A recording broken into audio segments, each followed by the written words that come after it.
Halo, perkenalkan nama gue Indra. Kali ini gue ingin menceritakan pengalaman pendakian horor gue waktu di Gunung Salak. Nah, di Gunung Salak itu gue mengalami kejadian yang banyak banget yang pastinya di luar batas nalar gue. Dan biasanya kalian menonton cerita horor pendakian di channel Besok Pagi, yaitu channel gue pribadi. Dan kali ini gue akan menceritakan pengalaman pendakian gue eksklusif hanya di channelnya Bukalapak.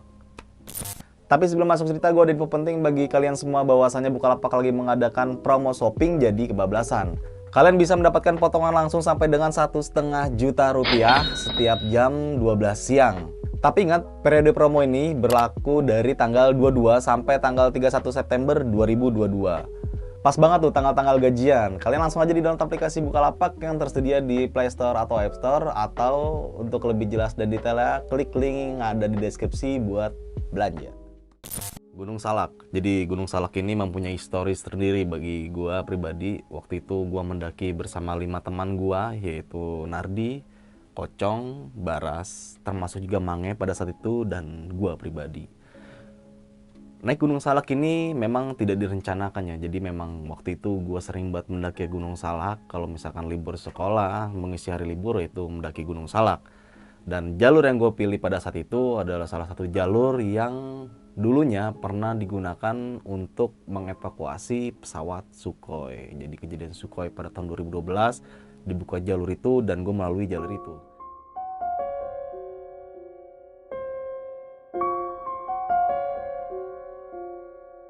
Kita berangkat pada saat itu menggunakan sepeda motor, saling berboncengan. Waktu itu juga ada teman gue sendiri juga, akhirnya mulai berangkat dari Bintaro menuju Sukabumi.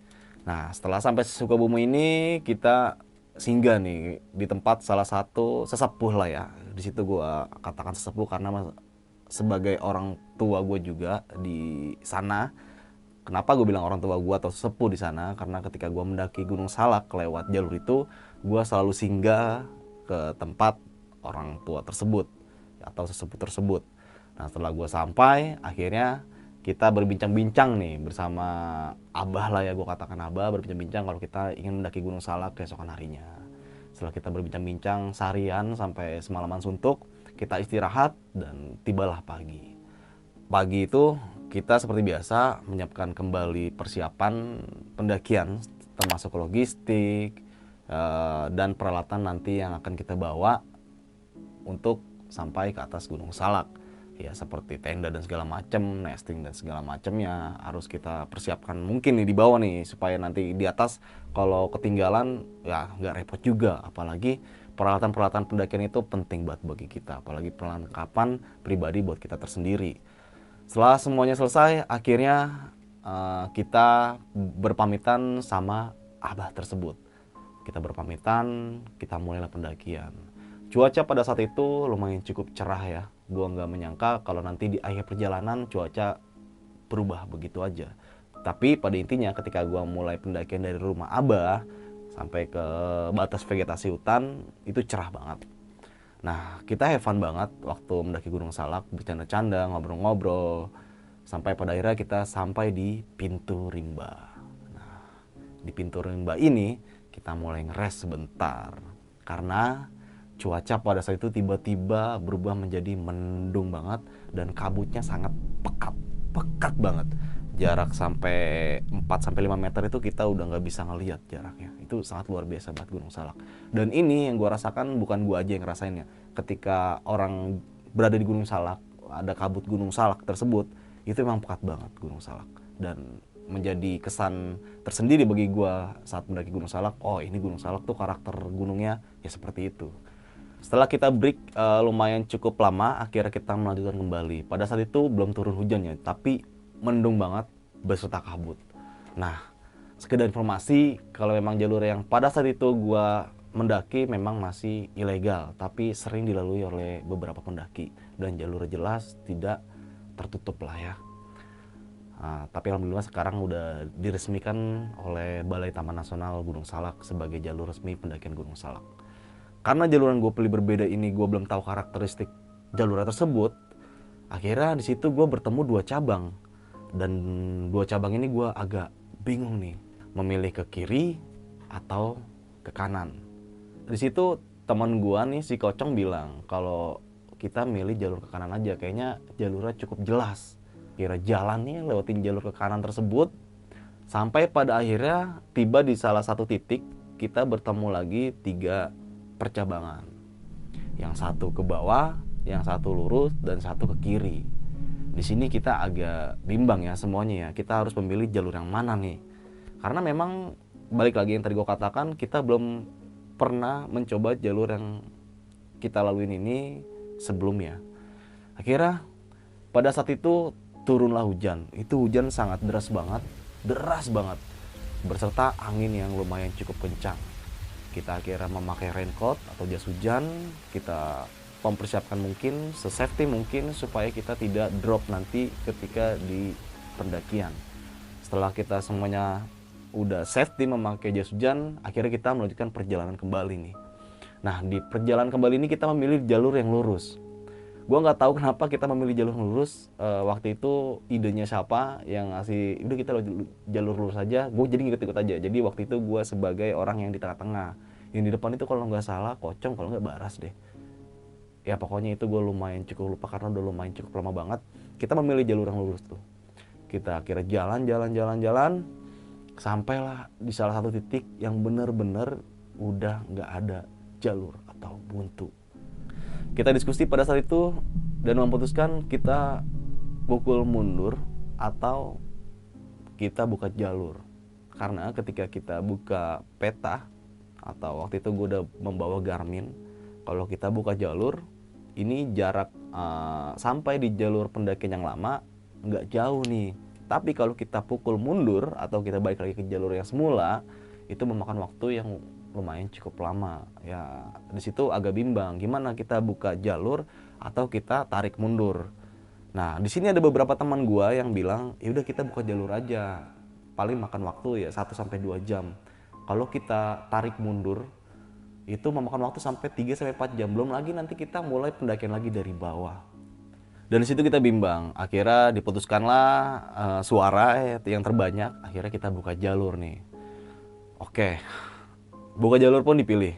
Waktu itu yang sebagai leader adalah Baras, dan di belakang Baras itu gua, dan di belakang gua itu ada Kocong, Nari, dan Mange. Kita buka jalur. Awal buka jalur ini kita ngerasa ya nggak ada beban sama sekali ya, ibaratnya masih aman-aman aja. Belum melalui suatu tempat yang dimana nanti bakal gue ceritain, itu tempatnya sangat angker banget. Dan ketika turun gua ke bawah, ternyata tempat itu nggak ada. Nah, ketika gue jalan, kita lewatin hutan, situ pohonnya masih agak terbuka, kita jalan lagi sampai pada akhirnya beberapa vegetasi hutan tersebut mulai tertutup. Dan di situ gue menjumpai vegetasi hutan pandan, pohon pandan. Lo tau pohon pandan kan? Pohon pandan yang biasa kita jumpain kan ya paling tingginya, paling setinggi pohon pandan 1 meter atau 2 meter ya. Ini tingginya itu sangat luar biasa, tinggi banget sampai 5-6 meter, dan pohonnya itu besar-besar dan yang pasti durinya banyak banget. Wah, itu menjadi PR banget buat kita semua pada saat itu. Kita tebas-tebas pohonnya supaya buka jalur buat kita, yang dimana kita harus terkena duri, terkena beberapa ranting pohon yang tajam-tajam. Wah, itu kita jalanin. Walaupun agak berat, tapi gimana kalau kita tarik mundur lagi, kita memakan waktu lagi. Di sini benar-benar dipacu mental kita semua pada saat itu. Setelah kita melewati hutan pandan ini, gue bertemu vegetasi hutan yang dimana hutan ini adalah hutan gambus. Jadi gue namain hutan gambus itu kenapa? Ketika gue injak bawahnya ini jadi rembes cuy. Rembesnya itu jadi lu kayak melewatin sebuah rawa, bawahnya itu rembesnya itu sampai sepaha. Dan di situ ada beberapa teman gua yang ngedrop dalam artian udahlah, kita kayaknya nggak bisa ngelewatin jalur ini kayaknya jalur yang salah.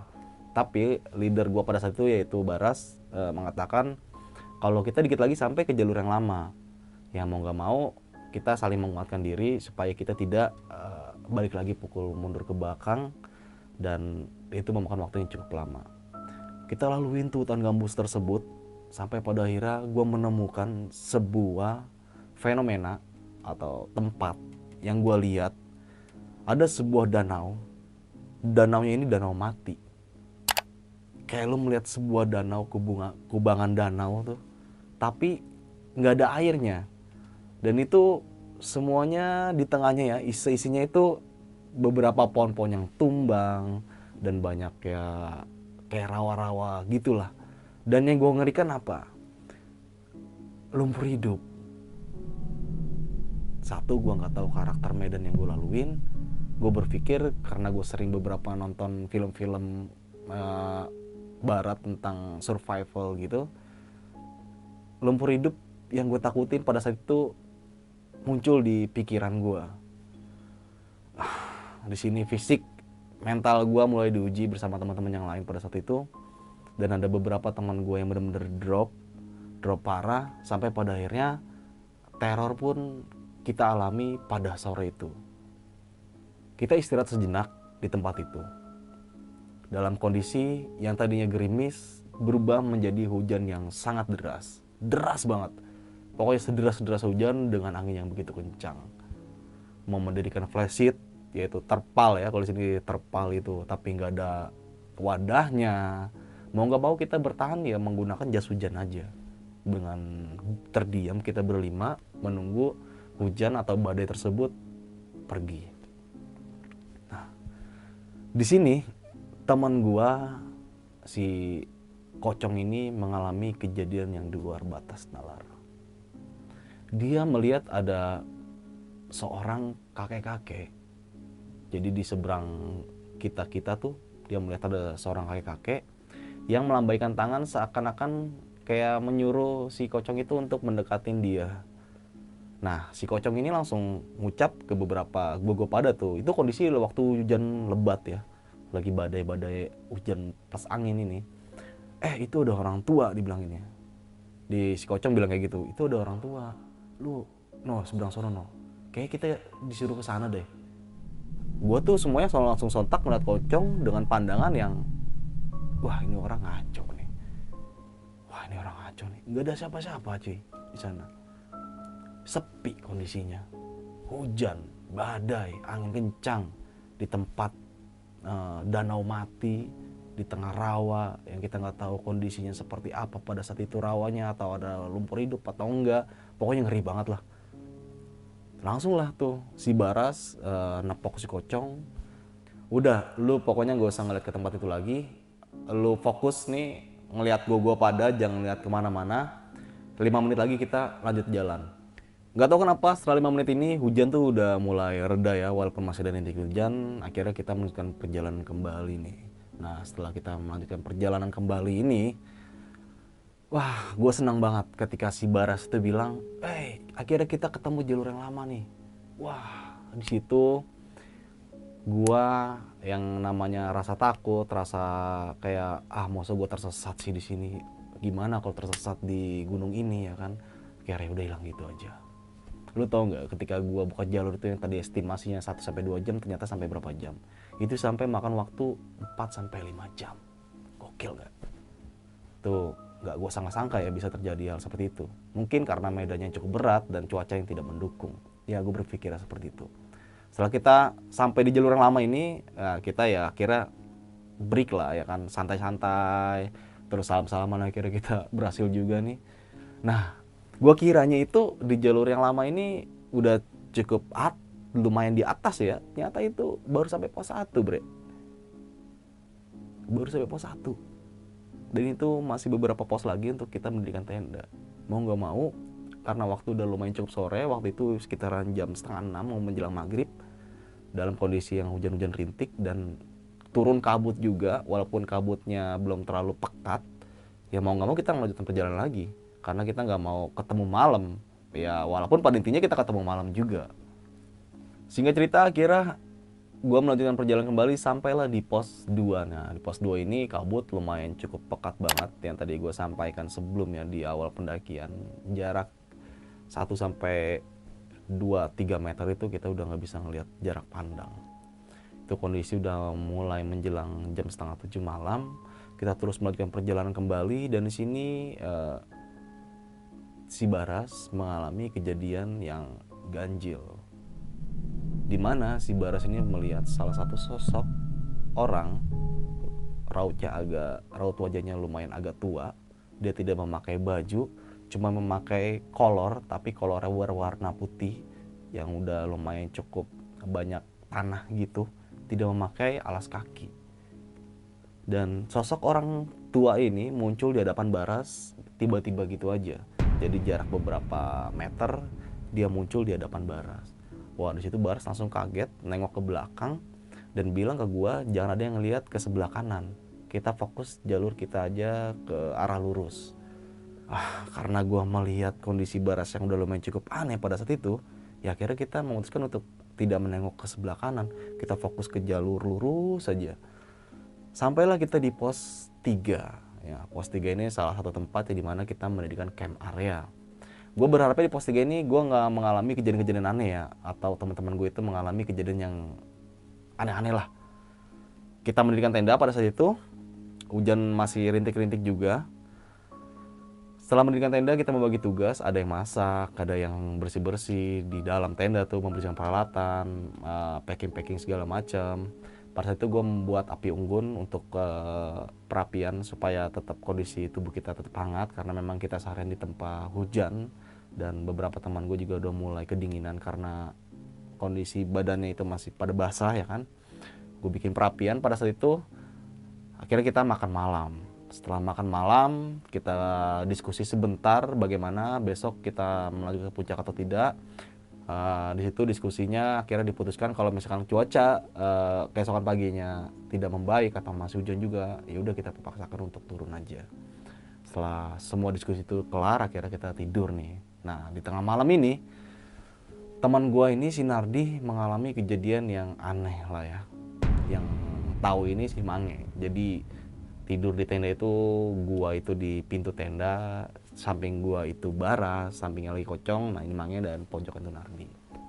Nah, Nardi ini mengalami kejadian yang dimana ini nggak masuk akal ya. Jadi dia tertidur. Dalam tidurnya Nardi ini, dia bertemu seorang nenek tua dan mencekik si Nardi.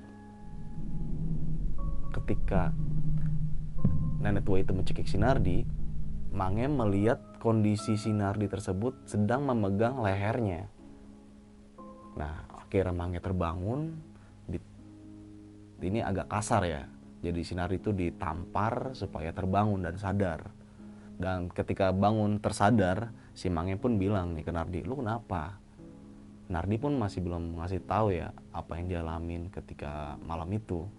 Tapi setahu gua, ketika gue berada di situasi seperti itu, yang pasti dia mengalami kejadian yang aneh lah.